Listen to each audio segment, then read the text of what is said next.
Rafael Alun tiba di KPK, jalani klarifikasi harta kekayaan 56,1 miliar rupiah. Mantan pejabat Direktorat Jenderal Pajak, Rafael Alun Trisambodo mendatangi Gedung Merah Putih Komisi Pemberantasan Korupsi. Pantauan Kompas.com, Rafael tampak duduk di lobi gedung KPK menunggu jadwal pemeriksaan klarifikasi terkait harta kekayaannya sebesar 56,1 miliar yang tercatat dalam laporan harta kekayaan penyelenggara negara. Dia mengenakan batik coklat yang dibalut jaket hitam. Saat ini Rafael sudah masuk ke ruang pemeriksaan untuk menemui Direktur PPLHKPN.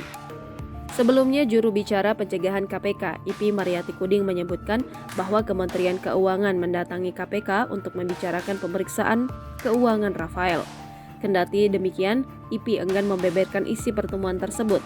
Menurutnya, KPK akan menjelaskan lebih lanjut mengenai perkembangan pemeriksaan kekayaan Rafael setelah permintaan klarifikasi dilakukan.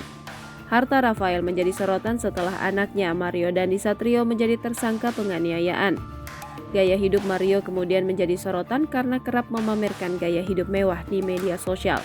Selang beberapa waktu kemudian, Menteri Koordinator Bidang Politik, Hukum dan Keamanan Mahfud MD mengatakan bahwa Rafael terendus melakukan transaksi yang agak aneh.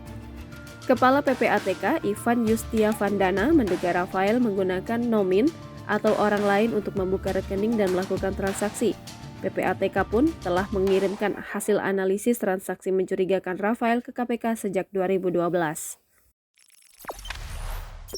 Jangan lupa subscribe, share, komen, dan like ya!